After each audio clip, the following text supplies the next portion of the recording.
कर्पूरगौरं करुणावतारं संसारसारं भुजगेन्द्रहारं सदा वसन्तं हृदयारविन्दे भवं भवानी सहितं नमामि भवं भवानी सहितं नमामि। बोलो शंकर भगवान की जय।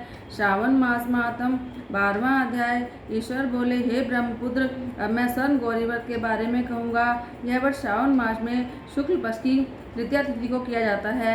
इस दिन प्रातःकाल स्नान करके नित्य कर्म करने के बाद संकल्प करें और 16 उपचारों से पार्वती और शंकर जी की पूजा करें। इसके बाद भगवान शिव से प्रार्थना करें, हे देव आइए, हे जगतपते, मैं आपसे प्रार्थना करता हूँ, हे सुरसत्तम, मेरे द्वारा की गई पूजा को आप स्वीकार करें। इस दिन भवानी पार्वती की प्रसन्नता और व्रत की पूर्णता के लिए दंपतियों को 16 बायन प्रदान करें। द्विश्रेष्ठ की प्रसन्नता के लिए यह बायन प्रदान करता हूँ, ऐसा कहें। चावल के चूर्ण के 16 पकवानों से 16 बांस की टोकरियों को भरकर उन्हें वस्त्र आदि से युक्त करें और पुनः 16 द्विज दंपतियों को बुलाकर इस प्रकार कहते हुए प्रदान करें, व्रत की संपूर्णता के लिए मैं ब्राह्मणों को यह प्रदान कर रहा हूँ। मेरे कार्य की समृद्धि के लिए सुंदर अलंकारों से विभूषित तथा पतिव्रत से शोभित ये शोभामयी सुहागिन स्त्रियाँ इन्हें ग्रहण करें।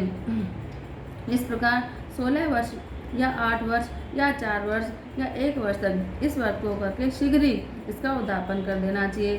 पूजा के बाद कथा का श्रवण करके वाचक की विधिवत पूजा करनी चाहिए। सनत कुमार बोले, हे प्रभु, इस व्रत को पहले किसने किया, इसका महात्म्य कैसा है, इसका उद्यापन कैसे करना चाहिए, यह सब बताएं। ईश्वर बोले, हे महाभाग, आपने उत्तम बात पूछी है। अब मैं आपके समक्ष मनुष्यों को सभी संप्रदाय प्रदान करने वाले स्वर्ण गौरी नामक व्रत का वर्णन करता हूँ। पूर्व काल में सरस्वती नदी के तट पर सुविला नामक विशालपुरी थी। उस नगरी में कुबेर के समान चंद्रप्रभ नामक एक राजा था। उस राजा की रूप लावण्य से संपन्न, सौंदर्य और मंद मुस्कान से युक्त, कमल के समान नेत्रों वाली महादेवी और विशाल नामक 2 भार्याएं थीं और उन दोनों में ज्येष्ठ महादेवी नामक भार्या राजा को बहुत प्रिय थी। आखेट करने में आसक्त मन वाले वे राजा किस समय वन में गए और सिंहों, शार्दूलों, सुकरों, वन्य भैंसों और हाथियों को मारकर प्यास से व्याकुल होकर उस घोर वन में इधर उधर भटकते रहे। राजा ने उस वन में चकवा चकवी तथा बतखों से युक्त भ्रमरों और पिकों से समन्वित और विकसित मल्लिका, चमेली, कुमुद और कमल से सुशोभित अप्सराओं का एक सुंदर सरोवर देखा। उस सरोवर के तट पर आकर उसका जल पीकर राजा ने भक्तिपूर्वक गौरी का पूजन करती हुई अप्सराओं को देखा। तब कमल के समान नेत्रों वाले राजा ने उनसे पूछा, आप लोग ये क्या कर रही हो?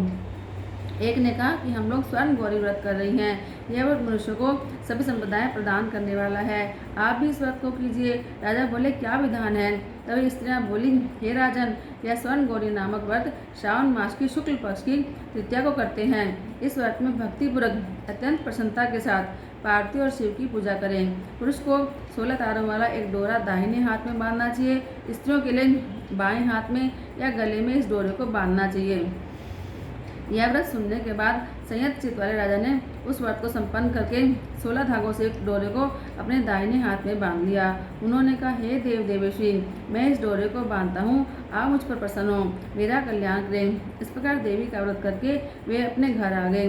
राजा के हाथ में डोरा देकर ज्येष्ठ रानी महादेवी ने पूछा और सारी बात सुनकर वह राजा से गुस्सा हो गई और राजा ने कहा, ऐसा मत करो। लेकिन रानी ने उस डोरे को तोड़कर बाहर सूखे पेड़ के ऊपर फेंक दिया। उस डोरे के स्पर्श मात्र से वह वृक्ष पर पत्ते उगाए। उसके बाद उसे देखकर दूसरी रानी बड़ी आश्चर्यचकित हुई और उस वृक्ष पर गिरे हुए उस डोरे को उसने अपने हाथ में बांध दिया। उस समय से उसके व्रत के महात्म्य से वह रानी राजा के लिए बहुत प्रिय हो गई। वह ज्येष्ठ रानी व्रत के अपमान के कारण राजा से त्यक्त होकर दुखी होकर वन में चली गई। अपने मन में वह भगवती देवी का ध्यान करते हुए मुनियों के पवित्र आश्रम में रहने लगी। कहीं कहीं श्रेष्ठ मुनियों के द्वारा यह कहकर आश्रम में रहने से रोक दी जाती थी कि हे पापिन, अपनी इच्छा के अनुसार यहाँ से चली जाओ। इस प्रकार घोर वन में इधर उधर घूमती हुई वह अत्यंत दुखी होकर एक स्थान पर बैठ गई। तब उसके ऊपर कृपा करके देवी उसके सामने प्रकट हुई। उन्हें देखकर वह रानी भूमि पर गिरकर दंडवत प्रणाम करके उनकी स्तुति करने लगी और बोली, हे देवी, आपकी जय हो, आपको नमस्कार है। हे भक्तों को वर देने वाली, आपकी जय हो। शंकर के वाम भाग में विराजने वाली, आपकी जय हो। हे मंगल मंगले, आपकी जय हो। तब देवी की भक्ति के द्वारा वरदान प्रदान करके और उन गौरी की अर्चना करके उसने जो व्रत किया उसके प्रभाव से रानी के पति उसे घर ले आए। उसके बाद देवी की कृपा से उसकी सभी कामनाएं पूर्ण होगी। राजा अपनी समृद्धियों से संपन्न होकर उन दोनों के साथ पूर्ण रूप से राज्य करने लगे। अंत में राजा ने उन दोनों रानी से श्रीपद को प्राप्त किया। जो स्वर्ण गौरी के इस उत्तम व्रत को करता है वह मेरा और गौरी का अत्यंत प्रिय होता है और फिर लक्ष्मी प्राप्त करके और भूलोक में शत्रुओं को पराजित करके शिव जी के विशुद्ध लोक को जाता है। हे सनत कुमार, अब आप एकाग्र होकर व्रत के उद्यापन की विधि सुनिए।